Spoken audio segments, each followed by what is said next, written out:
Well, there are definitely questions on that, and I'm sure a lot of people will share, will share your concern. But then when you also look at the number of people who got their voter cards and those who actually came out to vote, you have to ask, are we really interested in the process? Or do you think that people just got their voter cards because they just saw it as another means for identification?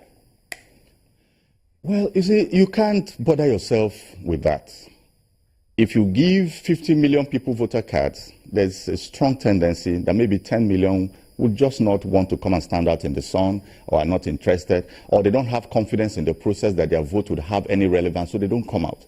But if you give 50 million people cards, I can bet you that 30 million will come out and vote. If you give 100 million people cards, I can bet you that 60 million people come out and vote. So it's just in our interest to give people their voter cards, if that's what you need. And a lot of this data is already out there. Driver's licenses, Population Commission has counted and given people national ID cards almost 10 years ago. If they check through what data of the Population Commission, you don't even need to go through all the process of re-registration for so many people, just to harmonize the data already there. And then people have their cards. Let's look at this other part. It's got to do with Section 29, appointment of other officers for the conduct of registration of voters and elections. Well, in this amendment here, we see where Section 3, they say, notwithstanding the provisions of any other law and for purposes of security or securing the vote, I beg your pardon, the Commission shall be responsible for requesting for the deployment of relevant security personnel necessary for elections or registration of voters, and shall assign them in the manner determined by the Commission in consultation with the relevant security agencies. This gives the Commission more powers now to either request and deploy security personnel for securing the votes. True. But as a politician, like I told you, I'm taking everything with caution, because the evidence on the ground is even the Commission itself is compromised in many places. Look at the local government elections. The state's party where the governor comes from wins 100%. The Commission is compromised. If not, we won't have that. Not that the persons do very... No, the commission is compromised. This full structure is compromised. No, you're talking about the State Independent Electoral Commission. Yeah, the same thing for the National Electoral Commission. Look at the Edo election. You will hear people saying that the returning officer and the people, I mean, these are things in public space. The PDP is accusing them of having planned and executed the rigging. Look at the Ondo election that just concluded now. It is the same story. So when you give the Commission so much powers and the political parties have no power in looking into what the Commission is doing, then you are helping the party in power to deliver itself.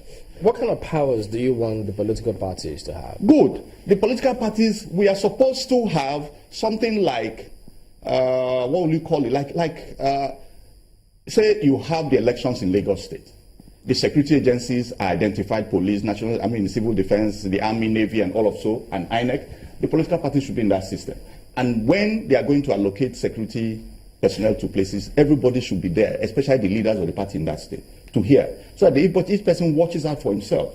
And if you know, say, in Lagos, you will know that this particular political party person, let's say he is the orderly of the governor, and they are now going to make him chief security officer of this election. You know that you are compromised already.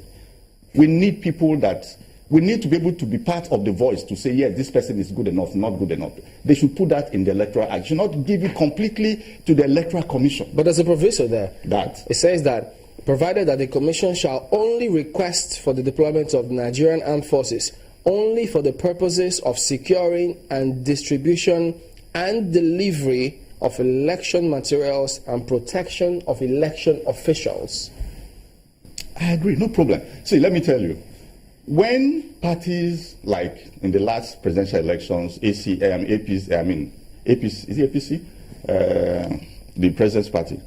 Yeah, the current. Yeah, were shouting that they didn't want the army deployed. I didn't move around during that elections. But during the governorship election of Mimiko in Ondo State before the last two, when Jonathan deployed the army in Ondo State, that election was going to be a violent election. The army were deployed in Ondo State. there was no incident except in the waterworks, and it was a very remote area of the whole of it. The palpable feeling of violence in the air, Akure, because I was in Akure then, was doused that evening when the army came out. Everybody went home. The next day was election. Everybody just went and voted and went home. And the army did not interfere with it. So I just want us to, you see, like I said, the rules are there. It's implementation that's our problem.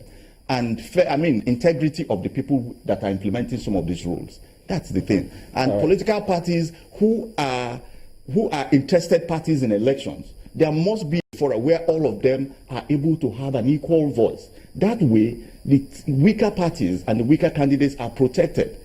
All right, Mr. Emmanuel, the National Chairman of National Transformation Party, thank you for coming on this morning.